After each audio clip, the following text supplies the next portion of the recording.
ओम नमः शिवाय। हर हर महादेव। जय शिव शंभू। हार्दिक स्वागत है आप सभी का फिर से एक बार हमारे चैनल सनातन धर्म का संसार पर। दोस्तों, अगर आप पूज्य गुरु जी की शिव महापुराण कथा सुनते हैं तो उन्होंने कल की अपनी शिव महापुराण की कथा में बताया कि अगर आप अपने शरीर की बीमारियों से परेशान हैं या फिर आप अपनी आर्थिक समस्याओं से परेशान हैं, धन दौलत से बहुत ज्यादा परेशानी चल रही है, आपके जीवन में लगातार दुर्भाग्य बना हुआ, धन कमाने के रास्ते सारे बंद हो चुके हैं, आपका व्यापार लगातार घटता जा रहा है और आपकी नौकरी में भी आपको माफिक पैसों की प्राप्ति नहीं हो पा रही है, या फिर आपके जीवन में किसी भी प्रकार की समस्या चल रही हो, संकट चल रहा हो, तो गुरु जी ने कहा कि आपको सिर्फ एक बेलपत्र से और एक शमी पत्र से एक ऐसा उपाय प्रदोष की तिथि में करना है जो आपके जीवन में चल रही इन तमाम समस्याओं को दूर करने के लिए बहुत ही चमत्कारी साबित होने वाला। तो चलिए जानते हैं उस उपाय के बारे में। लेकिन उससे पहले अगर आप भोलेनाथ जी को सच्चे दिल से मानते हो तो इस वीडियो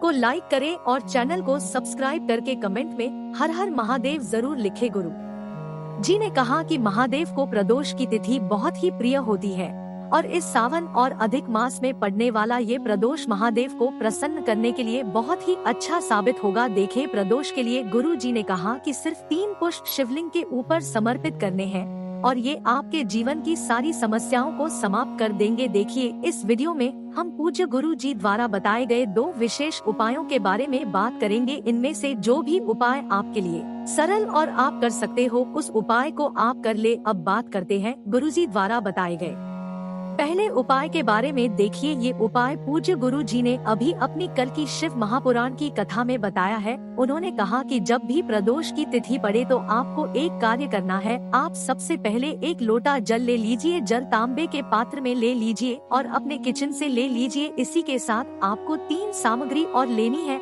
आपको एक बेलपत्र लेना है, एक शमी पत्र लेना है और एक कनेर का पुष्प लेना है। अगर इन तीनों सामग्री में से तीनों सामग्री आपके पास ना हो तो आप शिवालय में शिवलिंग के ऊपर चढ़ी हुई इन सामग्रियों को उठाकर फिर जल से शुद्ध करके इनका इस्तेमाल पुनः कर सकते हैं। चाहे बेलपत्र आपके पास ना हो तो शिवलिंग से उठाकर उसका उपयोग कर लीजिए। चाहे शमी पत्र आपके पास ना हो और आपके पास चाहे कनेर का पुष्प ना हो तो अगर शिवलिंग के ऊपर ये सब चढ़े हुए हैं तो इनको उठा लीजिए और फिर से जल से शुद्ध करके इस्तेमाल कर लीजिए। क्योंकि आप सभी जानते हैं कि इस समय सावन का बहुत ही पवित्र महीना चल रहा है और इस समय आपको शिवलिंग के ऊपर शमीपत्र भी मिल जाएगा, बेलपत्र भी मिल जाएगा और कनेर का पुरस्कार मिल जाएगा।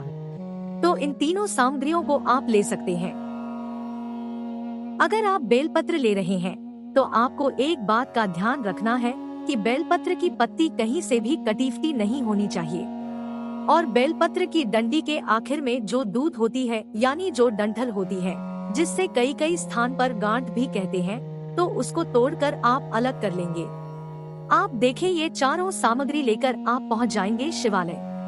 पूज्य गुरु जी ने कहा कि ये उपाय आपको प्रदोष की तिथि में करना है। अगर आप चाहें तो शाम को प्रदोष काल के समय इस उपाय को कर, क्योंकि प्रदोष काल के समय साक्षात महादेव शिवलिंग में विराजमान होते हैं।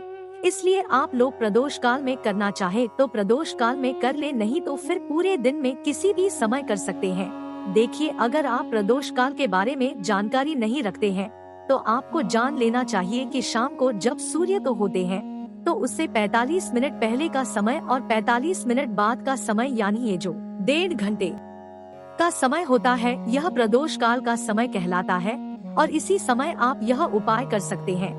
देखिए, शिवालय पहुंचकर सबसे पहले आप जो एक लोटा जल लेकर गए हैं, इस जल को आप शिवलिंग के ऊपर धीरे धीरे समर्पित करते जाएंगे और शिव महापुराण के मूल मंत्र श्री शिवाय नमस्तु भयंकर का लगातार स्मरण करते जाएंगे। उसके बाद आप जो एक बेलपत्र लेकर गए हैं, उस बेलपत्र को अपने दाहिने हाथ यानी राइट हैंड में रखिए और आपके जीवन की जो भी समस्या है, जो भी दिक्कत है, जो भी तकलीफ है, तो उस समस्या को दूर करने के लिए आप महादेव से प्रार्थना कर और फिर श्री शिवाय नमः या फिर ओम नमः शिवाय या फिर नमः शिवाय, इनमें से किसी भी मंत्र का स्मरण करते हुए यह एक बेलपत्र शिवलिंग के ऊपर समर्पित कर दीजिए। फिर आप जो कनेर के पुष्प लेकर आए हैं, श्री शिवाय नमस्तुभ्यम मंत्र का स्मरण करते हुए यह एक कनेर का पुष्प भी शिवलिंग के ऊपर समर्पित कर दीजिए और सबसे आखिर में आपको एक पत्र शिवलिंग के ऊपर समर्पित कर देना है और फिर से श्री शिवाय नमस्तु मंत्र का स्मरण लेना है। गुरु जी कहते हैं, जब भी हम 2-4 प्रदोष या 5 प्रदोष इस उपाय को करते हैं तो आप स्वयं देखेंगे कि आपकी भारी से भारी बीमारी में, आपके जीवन में चल रही आर्थिक समस्या में, आपके व्यापार में धीरे धीरे महादेव की कृपा से आराम मिलना शुरू हो जाएगा। तो आपको प्रदोष तिथि में सुंदर से उपाय को जरूर करना चाहिए। अब इसके बाद बात करते हैं गुरु जी द्वारा बताए गए दूसरे खास उपाय के बारे में।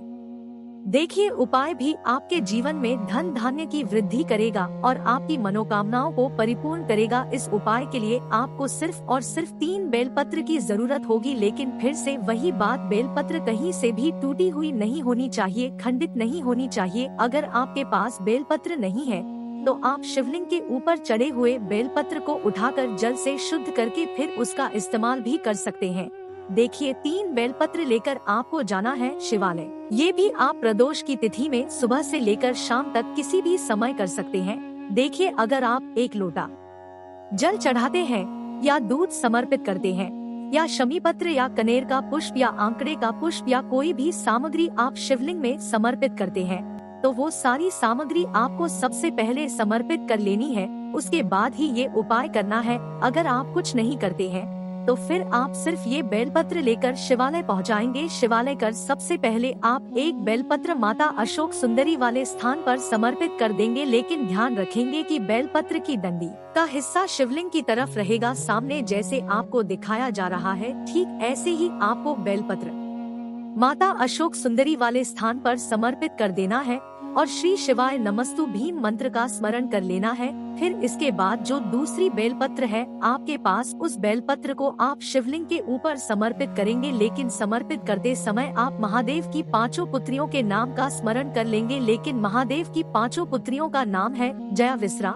शामली बारी, देव और दोतली। इन 5 पुत्रियों का नाम लेते हुए आप यह दूसरी शमी पत्र शिवलिंग के ऊपर समर्पित कर देंगे। बेलपत्र की चिकनी साइड का हिस्सा शिवलिंग में टच करेगा और बेलपत्र की डंडी का हिस्सा जलाधारी की तरफ रहेगा। फिर उसके बाद तीसरी बेलपत्र आपको माता पार्वती के हस्तकमल में समर्पित कर लेनी है। देखिए, माँ पार्वती का हस्तकमल वह स्थान होता है जहाँ पर शिवलिंग जुड़ा हुआ होता है, यानी जिस स्थान पर शिवलिंग रखा हुआ होता है उस पूरे स्थान को माता पार्वती हास्य कमल कहते हैं। लेकिन जो माता अशोक सुंदरी का स्थान होता है उसके ठीक अपोजिट साइड, यानी उसके ठीक विपरीत साइड, शिवलिंग के बिल्कुल पीछे का स्थान जो होता है, उस स्थान पर आपको ये तीसरी बेलपत्र समर्पित कर लेनी है। बेलपत्र के डंडे का हिस्सा शिवलिंग की तरफ रहेगा। ऐसे ही आपको यह तीसरी बेलपत्र समर्पित कर देनी है।